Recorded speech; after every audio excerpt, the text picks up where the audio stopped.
Okay, so imagine you wake up in the middle of the night, throbbing pain, right in your jaw. Won't stop. You know exactly what that feels like, right? Now imagine that feeling, but there are no painkillers, no dentist, no appointment to book, no numbing gel, nothing. Just you, the pain, and whatever absolutely unhinged idea someone around you has about how to fix it. Because ancient humans dealt with toothaches too, and the things they tried, I genuinely cannot believe some of these were real. Okay, so first, you need to understand what ancient humans thought was actually causing the pain, because it wasn't what you think. For thousands of years, and I mean thousands, across completely different civilizations that had never even met each other, there was one shared belief about toothaches. A worm was eating your tooth from the inside. That's it. That was the medical explanation. Not bacteria, not sugar, not decay. A tiny worm living inside your tooth, chewing away in there. The Sumerians wrote about it. The ancient Egyptians wrote about it. The ancient Chinese wrote about it. Medieval Europeans believed it for centuries. Completely separate civilizations, thousands of miles apart, all independently arriving at the same conclusion. There is a worm in your tooth. And here's the genuinely interesting part. They weren't completely wrong. When you look at a tooth being eaten away by decay under a microscope, the patterns of damage actually do look like tiny tunnels being bored through the enamel. So in a weird way, the worm theory was them looking at the evidence and making a reasonable guess. They were just wrong about what was doing the boring. Now, once you've decided a worm is in your tooth, the next question is, how do you get rid of it? And this is where it gets genuinely unhinged. The Sumerians, one of the earliest civilizations on Earth, had a specific ritual for this. You had to recite a special incantation out loud over a human skull, not your skull, someone else's skull, just a skull you had lying around, presumably. While chanting at the skull, you would also burn a mixture of henbane seeds and beeswax near the patient's mouth. The idea was that the smoke would kill the worm, and if the smoke didn't work, you packed the now supposedly dead worm's tunnel with a paste of gum mastic and more henbane, which, honestly, is not that far off from a modern filling, minus the skull chanting. Another Sumerian treatment involved grinding herbal and mineral substances into powder, putting it in a small leather pouch, and wearing it around your neck as a talisman to protect your teeth. So if a Sumerian saw you wearing a necklace today, they would assume you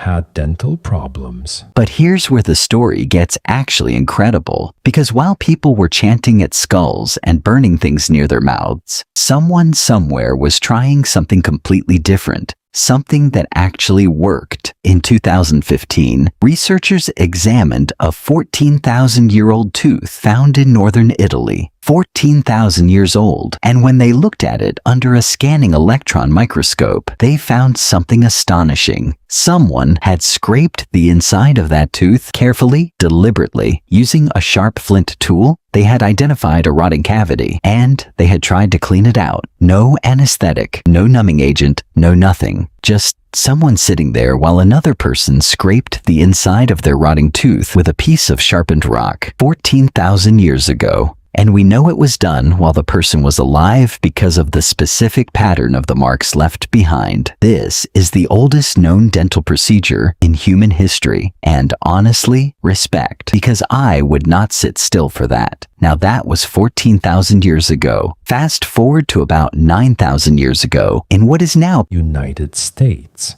Archaeologists found 11 teeth from 9 different adults. Every single one of them had been drilled, not scraped, drilled, with a sharpened flint point, spun by hand or with a simple bow drill, rotating against the tooth until it bored a hole through the enamel while the person was awake. And we know these people survived the procedure because the teeth show signs of wear after the drilling, meaning the patients lived and kept using those teeth afterward. So 9 people in prehistoric USA sat down, let someone drill a hole in their tooth with a piece of flint, and then got up and went about their day. And here is the thing that gets me. This wasn't a one-off desperate experiment. It happened to 11 teeth across 9 different people in the same community. This was a regular service. Someone was the local tooth driller. This was their thing. The world's first dentist was a person in prehistoric USA with a sharp rock and a very calm manner. Okay, drilling is impressive, but what did they put in the hole after? Because leaving an open hole in your tooth is arguably worse than having the cavity in the first place.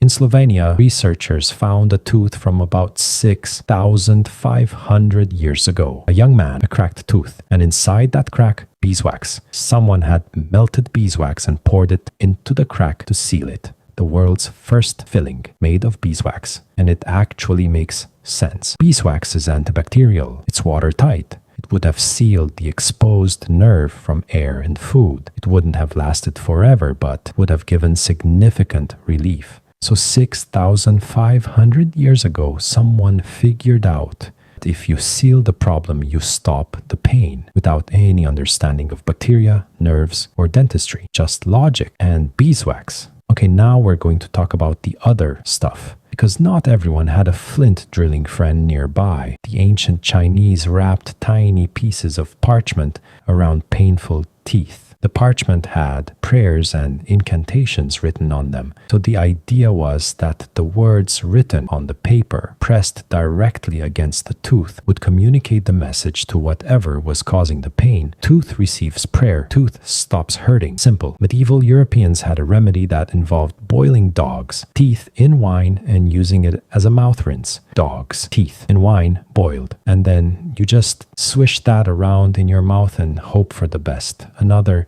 medieval remedy involved holding a candle close to the aching tooth. Heat was supposed to draw the toothworm out. I genuinely want to know if anyone held a lit candle against their own tooth long enough to find out if this worked. And the Romans, they believed that touching a frog that had been caught in the light of a full moon could cure a toothache. Full moon frog against the tooth. Done. These were not fringe ideas. These were mainstream medical recommendations written down by educated people. Now eventually, across most ancient cultures, people figured out that sometimes the tooth just had to come out, which sounds simple but was absolutely not. The ancient Greeks developed pliers specifically for pulling teeth. Just imagine that for a second. Someone invented a new tool specifically so they could grab your tooth and pull. No anesthetic. Someone just grips your tooth with metal pliers and pulls until it comes out. The Etruscans, an ancient Italian civilization,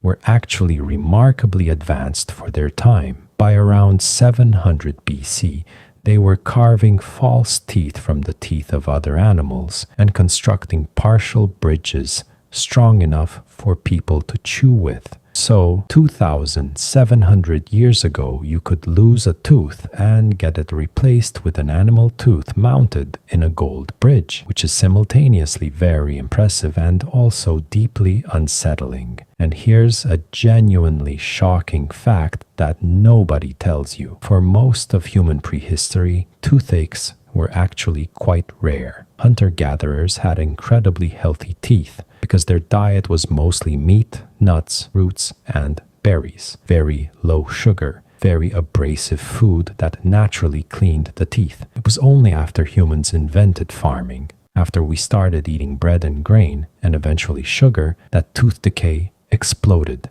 Agriculture gave us civilization. And cavities too came as a package deal. So what did ancient humans actually do about toothaches? Honestly, whatever they could. Some of it was surprisingly logical. Clove oil, which ancient cultures discovered actually does numb pain, is still used in dentistry today. Chewing on willow bark, which contains a compound similar to aspirin, was used across multiple ancient cultures to reduce pain and inflammation, and it worked because it actually contains medicine. Packing a wound with beeswax works because beeswax is naturally antibacterial. These weren't just random guesses.